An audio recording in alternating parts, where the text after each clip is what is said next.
everyone, it's Norm from Tested here, and I'm so excited for the video we have today. I'm welcoming to the studio here Chris Raley of Route 9 Signs. Chris, how you doing? I'm thrilled to be here. This is it's kind of a surreal moment for me as a human being to be here talking with you, shooting a video. So I'm thrilled to be here. Well, welcome. And you are a sign maker, a miniature sign maker who I have admired on Instagram and followed you for many years now. We actually first met in person at DesignerCon. We did, this yes. last year. Yeah. And I said, you got to come to the studio, Chris. Yeah. I would love to see your signs. And you not only brought some of your work, you made some new pieces. I did. For your trip to San Francisco. That's right. Let's start off there because this is your most recent work, and then we can kind of go back in time and talk about your journey. Right. Well, we're in town for my daughter's birthday this weekend, and so we're staying up near Fisherman's Wharf. And one of my favorite things to do is to twin my signs, where I make a sign and I take it to the real one and I hold them up next to each other. Sure. And the area down by Fisherman's Wharf is rich with signs. It's just there's the Fisherman's Grotto, there's the number 9, there's the Alitos, the big fish. There's so many amazing signs just in that one little area. And so I picked 2 that I knew I'd be able to get made in time for our trip. And these are the 2 that I decided to make. And when you said made in time for the trip, give me a sense of the scale of how fast you work for this. I decided 2 weeks ago today that I wanted to make 2 signs. And these are the result. Basically, I spent a week on each of these 2 pieces, which is compared to what it was like when I first started. Yeah, the turnaround is crazy, because we'll talk about some of my older pieces and how long those took, because I've really progressed. And the thing that blows my mind is not just the fidelity of these signs, the scale you're working in, and some of that really iconic. You see like the Welcome to Las Vegas sign. Right. You've done signs inspired by the whole history of Disney, for example, the classic Disney signs. These really iconic things, but the kind of history of signs in the world, right? All across the freeway, the interstate, the attraction signs, the variety of aesthetics that you can then replicate blows my mind. That's one of the things I like about making signs is I'll never run out of subject material. I could focus solely on San Francisco signs on like the north end of town and work for a year straight. It's true. And never stop. I love signs. I don't know anybody who doesn't, but signs have really changed my whole life, really, between the art and the people that I've met and the experiences I've had. So it's really neat. Wow, and the dimensionality here. I love this Alcatraz one because it is a broken neon sign. It is, and you have the remnants of the neon glass in front of it. It's mixed media, so all of your stuff has, it's not just one type of material. Right. Using this as an example, walk me through the different construction methods and materials you're using. We'll start here at the very top of the sign. The body of the sign is like a 4-pound foam, like a polystyrene foam. Craft foam, basically. It is skinned front and back with some 16th inch MDF, just to kind of solidify it. On the front of this panel, there is also a sheet of styrene, because the MDF was getting a little kind of fuzzy when I was painting it, so the styrene, I needed kind of something like an analog for steel, so the styrene made a good surface for that. The edges are all styrene sheet as well. Really emulating a rusted metal. Right. This is the styrene that I use. This, if you were to pull this off and flip it over, you'll see that it's from a for sale sign. Did you know that a lot of the signs you can buy in the store at the home stores, they're polystyrene. They have the number 6 on the recycle logo, which is polystyrene. So that's a nice, good little tip. It's an inexpensive source of styrene. So that's what I have around here. This is an aluminum, 1/2-inch aluminum pole. This little box down here is a Baltic birch plywood, like just a plain finger joint box, skinned again in styrene. I have some styrene angles, but all of this that you see, the lock is acrylic, but everything else is styrene. Wow. And then just a foam base in a little wooden box, some mesh here for the chain link fence. This wood here at the back to simulate kind of like the pier look is actually wood from a fruit crate. It's about 100 years old that I bought at a local place in Fresno that had these raisin and fruit trays. So the wood here looks very old because it is very old, and I thought that would be perfect to match this look. So, and then let me take a look at it. What else I got here? So the little uprights, the little supports for the neon themselves, those are 3D printed with a clear ABS print. And then the neon itself is clear. It's a PLA. I have a couple of different types of 3D printers, and so it's a clear PLA that I modeled actually in Tinkercad. I figured out how to do that, and how to model neon in Tinkercad, and yeah, that's how it goes. And you'll notice there's some little rings on here. Like on real signs, those are glass. It's like an insulator. Here it's clear acrylic, and I let the paint kind of scrape off a little bit so that they look like they're made from glass, like where the neon used to go into the sign.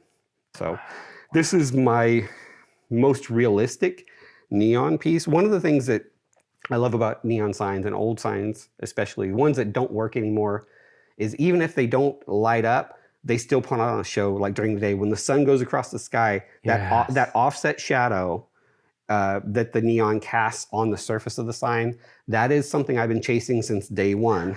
And this is like, I finally feel like I've perfected that technique, getting that offset shadow. There is kind of the evolution of that process is visible on this sign and on the Welcome to Las Vegas sign, but this is where I really feel like I nailed it. And so you're telling me this is mostly, at this point, scratch built. You're cutting styrene, everything cutting by hand. Well, a lot of laser. Okay. Laser, yeah. The styrene doesn't cut real well in the laser, but it scores beautifully. So I kind of score it and then pop it loose. I have a lot of vision issues. I don't have any depth perception. I don't see straight lines anymore. I've had some vision, like I said, issues and lots of surgeries. So I do depend a lot on digital tools. My fine motor skills aren't what they used to be back when I was an aircraft mechanic. So I do a lot of digital design, but I do get into some hand making, like the street scene here on the Fisherman's Wharf scene. That is all done by hand. This is laser cut acrylic. The ADA bumps here, the truncated cones, those are a 3D print. But so I do a lot of the handmade stuff, but the really super detailed things, a lot of times I will have to use a laser or tool just because I don't have the vision to do that kind of work. Yeah. I'm getting old, so. The fact that you're telling me it's the mixed process of not just, taking a knife and scoring your styrene, but you're designing things in Tinkercad, you're designing things to be printed, to be laser cut. Right. And the fact that you can do that, run it through those processes, the 3D printer, laser cutter, and still make these two signs in 2 weeks, blows my mind. Well, and it's a lot of kind of circumstance. I have a lot of time. I'm a stay-at-home dad. I have a son with severe autism and epilepsy. And so my day job and my night job is taking care of him. So I have a lot of time to kind of think through. I have a lot of time to sit down at the computer and kind of mentally solve all these little problems because I can't necessarily work at 3 a.m, run the laser or anything, because if you own a Glowforge, it's how loud it can be. But I can sit and kind of think things through. So that's where a lot of my processes have come, is when I've been very sleep deprived at 3 a.m, thinking about things, thinking about how I can make something work. So yeah, that's kind of how I come up with some of my ideas. I get really, really fatigued and tired, and and it works. We talk to a lot of makers who do a lot of that planning, and then when you put something to the laser cutter, you put something to the actual physical form, they learn so much more about the process. Is this a process of iteration, or are there like fragments of these signs all over your workshop? There are, and I chose not to bring those today because I could have filled a backpack, especially with the Fisherman's Wharf sign. Because one of the things I've learned over the years watching Adam's videos and Mythbusters and watching tested videos is I've learned about the process, like the iteration, like make a piece. I also learned a lot about small scale experiments, trying to get it nailed down. Well, I'll give you an example. The wheel here on the Fisherman's Wharf sign, there are 2 rings. There's an inner ring and an outer ring. The inner ring is covered with a panel with the crab and the letters, but you'll notice that there are these handles. These are 3D printed handles. Well, I wasn't sure because this is a resin print and this is I guess a FDM print. Yes, thank you. I don't know if they're going to be exactly precisely what I want. I needed them to be like 4 millimeters whole. So what I did is I printed a test handle and I printed one test segment of this until I got the dimensions where the physical result of the print actually jives. The digital design works, but it doesn't always jive when you put it into physical form. So I tinkered with it until I got it to, I know that this is going to fit perfectly, and then I went and did the whole thing. So I probably made 7 or 8 versions just to get the fit exactly right. And then these rings, I printed and reprinted 4 times because the look wasn't right, or just was not working. So yeah, I probably built enough for the sign itself. I could have made 4, 5 signs for this end result. Yeah. But that's how you learn. Absolutely. You know, you go to school on the first 4 or 5, and eventually you get it. So. And this is not for mass manufacture. You're doing this to have your one perfect representation of this sign, representing where you are in your journey in sign design. Right, and it's not the most efficient as far as material wise, but I'm trying to get a certain look. I'm trying to get it to do what I want. So it's worth it to me to really just kind of tinker, and especially now I'm kind of slowing down on like commission work, and I'm doing more. It's more of an art project and less of a business these days, and so I'm able to take the time and just do it until I get it right. I want to talk about some of these other signs as well, because you brought some of these representing the many years you've had working on this, and the different tools that you've had access to, and the processes that you've experimented with. You know, from the camera's eye and from my at first glance, I look at even relatively basic sign, and it's still fidelity is there. It's still beautifully painted. There's a lot, and I'm sure you see all the improvements that you've done. So walk me through where you started and kind of the journey getting to from there to here. The Apollo Liquor Superette sign, it's for a liquor store in Minnesota. I forget the exact town, but it's in Minnesota. Here we can move it around, give it a little bit of room. I grew up as a nerd. I was a space program nerd, and when I started getting into signs, I really started looking at signs that were affiliated with space programs. There are a lot of space age motels and different things. The Apollo Command Service Module up here at the top is my favorite spaceship shape of all time. And this was, first time I saw this, I did a backflip. I thought that's what I need to make. And I look at this now the way you might look at like a child's drawing that you put up on the fridge when they're 5 versus when they're in high school, you know, in their art class in high school. This is kind of like my stick figure phase.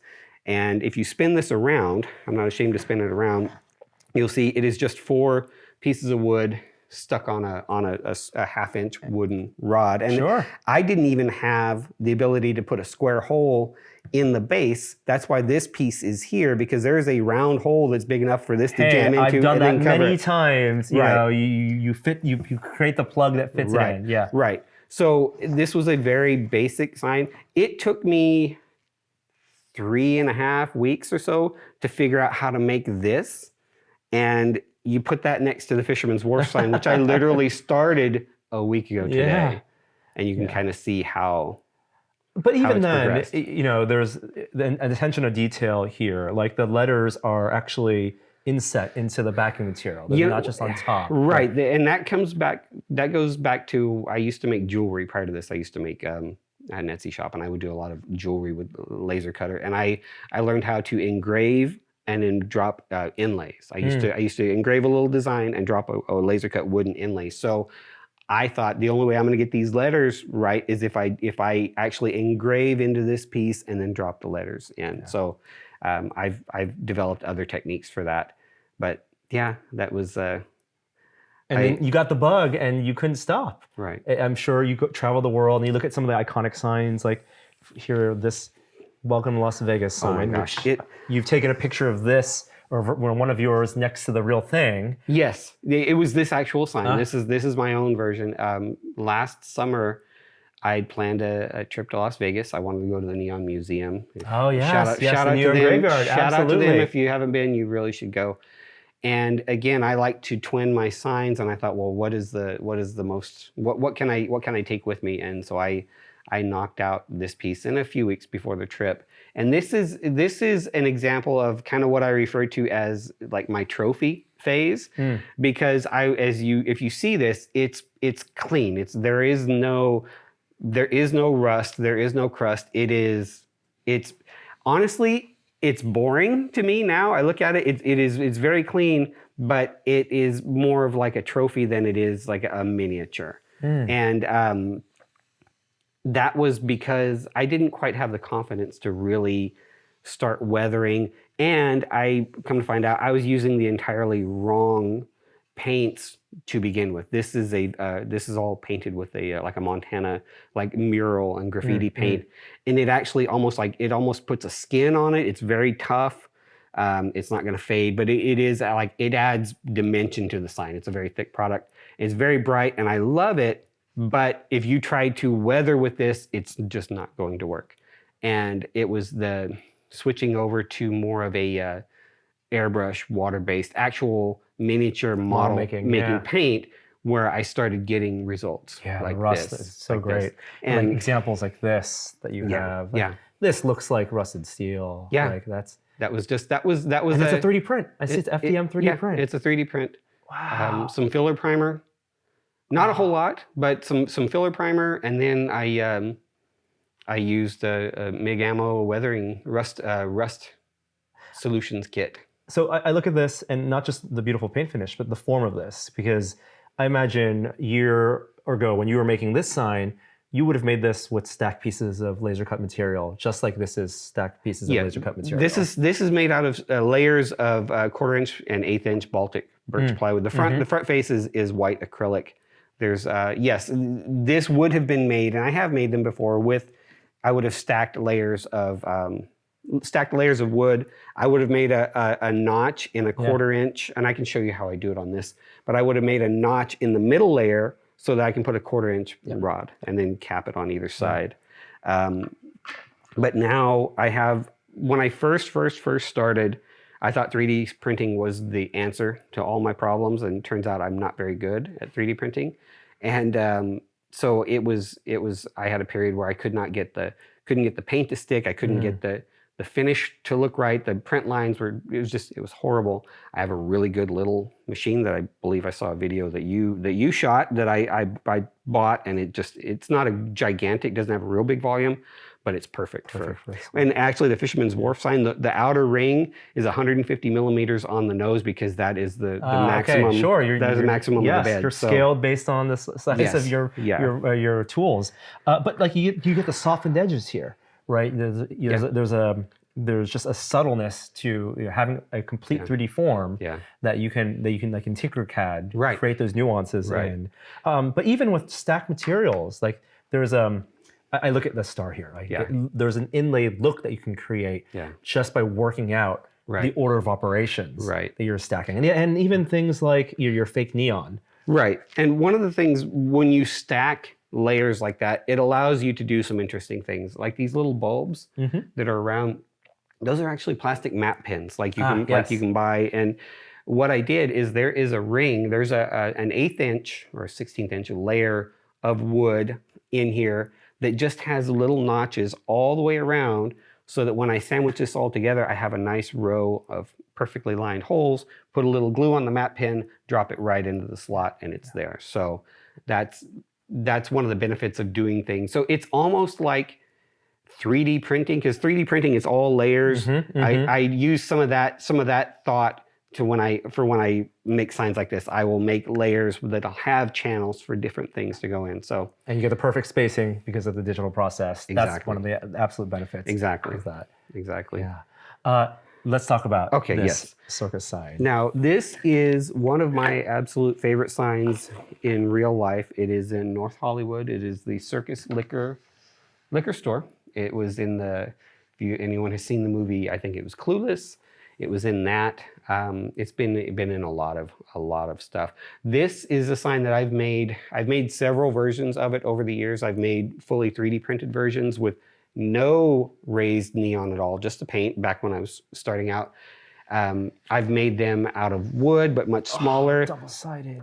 This was, yes, I don't normally make things double-sided because you can only see one side at a time. But this was a piece that I made specifically for DesignerCon. And One of the things that I want to point out here, you see there's a little bit of some rust. Yep. After the fact, after I made this, I got some weathering pencils, some AK weathering pencils. And I thought, oh, I'm going to go in and kind of retroactively weather this. Well, this paint is not meant for that. So I did the little bit of rust. I don't know if there's any on this side. I did a little bit of the rust streaking and then quit because I was just going to ruin the piece. But that really led me, yeah, you can kind of see the rust streaks on it. But that really led me to where I am now with the actual airbrush paints. What's funny is I took this piece to DesignerCon. I had worked on this for a couple of weeks. And the thing that people liked the most was this little bent pole right here in the front. I was like, oh my gosh. Imperfection. Well, yes, and they're like, oh my God, they told me that sells it, that just makes it look real. And I believe the real sign has a bent pole like that. My favorite detail is the little beer keg underneath here, because the real sign has a beer keg. One of the things, let me show you something with this. I'm gonna take a risk on camera and do this, but I'm gonna pull up. Oh, okay. And I'm gonna show you, you can see the layers. The poles here are 3/4 inch aluminum tubes. So I have 3 layers of 1/4 inch Baltic birch plywood that are hollowed, the legs are hollowed out up to about the knee. And this one actually, well, yeah, it goes up to about the knee because it starts to bend. But that is how I have this fear of my signs breaking or getting knocked over or whatever. It makes it a much more solid piece, a much more sturdy piece. And then, well, allows you. I mean, you also are not permanently affixing it here, right. And you can do maintenance. You can take this and it's the modular aspect. Like for example, I know that pops off. I have this fear. I used to be an aircraft mechanic, and I know about what they call line replaceable units. Like if you're on the road and something breaks, you can, like a box underneath the cockpit in the avionics bay. You just a couple of screws, pull it out, cannon plug. I like the idea of being able to replace things if I need to. Yeah. Or if I'm shipping or storing, I like to be able to kind of disassemble a sign if possible. And this is probably the best example of that is my Denny's sign. Let me pull this out. And I try to get the tolerance tight. I don't want things real loose, but you can see this. Yes. This is actually several different things going on here. The spire is 2 layers of 1/4 inch acrylic sandwiched together. You can kind of see that. Yep. The ball is a 3D print. The bulbs are actually glass sewing pins, and that's the color that they come in. Yeah. The box here, this part is layered wood with acrylic, and then that is some black laser cut paper. So cardstock, basically. Yeah. Yeah. Yeah. That I've really tried to do is on the real sign, if something is really thin, I try to not make it super thick on my piece. So that's why the always open letters on there. I could have painted those on, but I decided dimensionality. Always. I decided the dimensionality was best. So that is some cardstock with a, you'll notice you don't see any glue. You don't see any messy glue. That's because I use a 3M, like a sheet adhesive on the back of that paper. So that's been the key. Without having any depth perception, wet glues are like my kryptonite. So I try to use that 3M, like when we can talk about the neon, that's how I hold all of that on. Oh, that's interesting. I was going to ask you about that because this is where your neon, in this phase of your building, I look at the 3D printed neon you have on the Alcatraz sign, which has like a contorted dimensionality. Right. Here, there's so much of it, but it's layered. It's very flat, yes. And one of the things when I talked earlier about that catching that shadow, getting that offset shadow, one of the techniques I figured out how to do was all of the neon on here is white 16th inch acrylic. But if you get up close and you look, you'll notice that it's sandwiched on top of another layer of clear acrylic. Right. And what that does is that lifts it up off of the surface so that when the light hits it right, you actually get a shadow. It gives the illusion of it floating. So this was kind of like my middle ground of technique. This was like the pinnacle of that technique. So, and now I'm kind of moving into this. So the goal next is to make a sign like this, but with this level of neon. But even like the letters here, Circus Slicker, you have 2 layers of that thin acrylic that you're stacking. It's got to be delicate. Like there's going to be warping with heat, and so how? And you said you use a 3M adhesive? I use a product. It's like a 3M 486. There are different models of it. But what I do is before I even laser cut it, I stack it before I cut it. So you apply the sheet adhesive on the whole sheet of acrylic before you laser cut. Yeah. It comes out fine. It comes out tacky enough with the backing, and then... Even though this is really fine, because this is only, the width is only about 1.5 millimeters, that adhesive is very, very strong. And it doesn't make a mess. Smart. Thanks.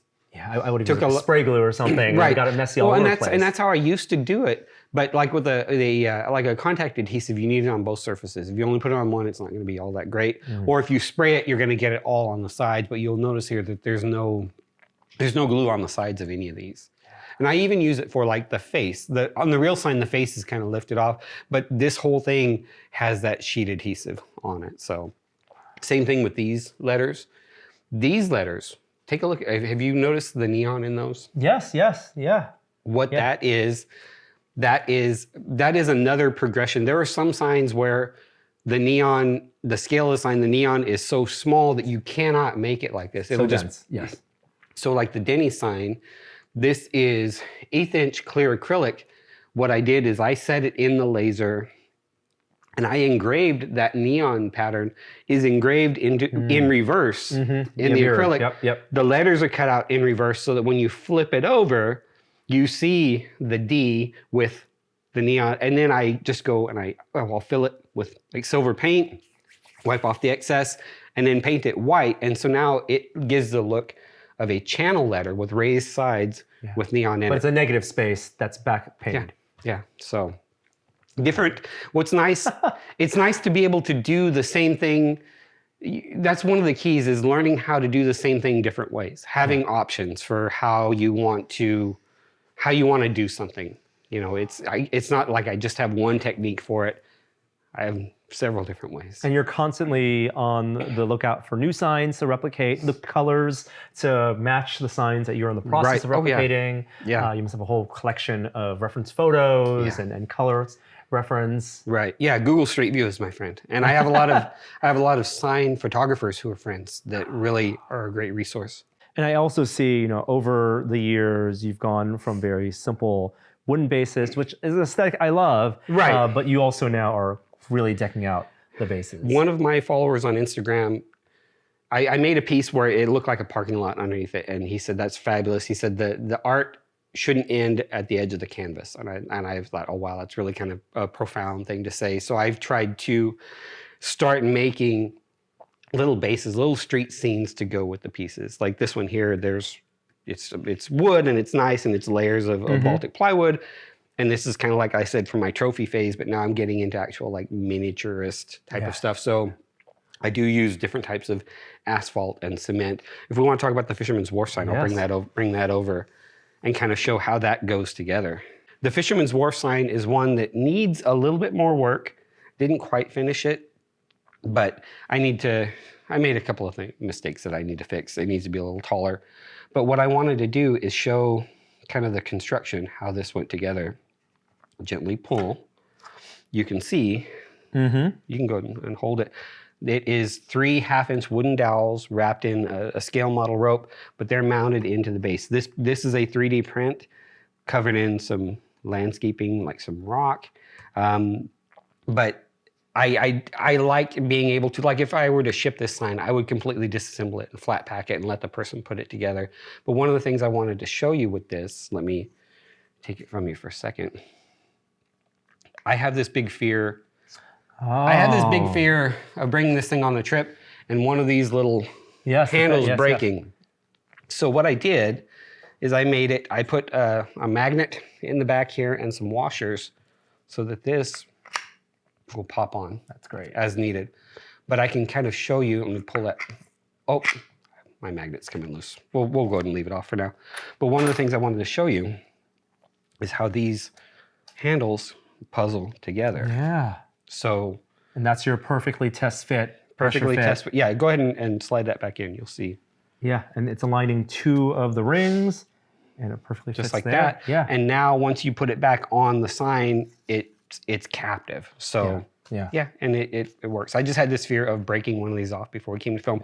Another technique, you'll notice that this is not white. It was probably white when they first made it, but it sits in the sun and it weathers. Yep, yellows, yep. And it yellows. So this is white acrylic. It's kind of a not perfectly opaque. It is a little bit of transparent. But what I did is I painted it yellow on the back. Yeah. And when you flip it around, it gives that perfectly kind of weathered yellow plastic sign look. So again, just experiments, just tests that I do. So lovely. Thanks. Thank you. Chris, what's next for you? What are the things that the process you want to tackle, the things you want to integrate? Lighting, is it something that you're thinking about? Electronics? I recently finished a piece. It was a Chinatown piece in New York City, the Hop Key restaurant. I made it. It was a 3-story street corner in Chinatown. And that had close to 50 LED lights in it. I don't mess around with like EL wire or laser wire because that stuff has a shelf life. Yeah. It's going to quit sometime between tomorrow and next year. And I don't want I don't want someone to get one of my signs and love it, and then it quits, and now there's kind of a sore spot. They're like, oh, but it doesn't light up anymore. So I don't do any of that stuff, but I did put some LEDs in that sign. One of the things that I really want to start experimenting with is projection mapping. If you've ever been to the Neon Museum in Las Vegas, seen the show Brilliant, Craig Winslow, I've gotten to know the guy who designed the show. They take all of these signs that are not powered at all and they put them to music. They project, they make them come to life. I'm poorly describing it, but they have this whole setup, and I want to do that in miniature on this scale. I have a couple of gallery things coming up. I have a pop-up gallery in LA coming up in September. It's not officially announced yet, but I'm going to be doing a display kind of like this, but I eventually am going to be doing a full gallery show at a neon museum in LA, Museum of Neon Art, actually in Glendale. And I want to start experimenting with projection mapping. I want to bring some of these signs to life. I want this sign, the Circus Liquor sign, to look like it's lit up, but it's actually just projection mapped. Yeah. So that is my next step in trying to kind of up my game as an artist. Chris, I love how fast you work. I love how you iterate. Thank you. And thank you so much for bringing just these few examples of your work. You've made hundreds of signs now. Yeah, at this point. Probably about 300. You can follow Chris's work on Instagram at Route 9 Signs. We'll include links below. It's such a pleasure to have you here in the studio. Thank you. Thank you. It was an honor to be here. And we'll look forward to your future work and hope to see you at a future Designer Con. Absolutely. Oh, yeah. Yeah. Thanks, Don.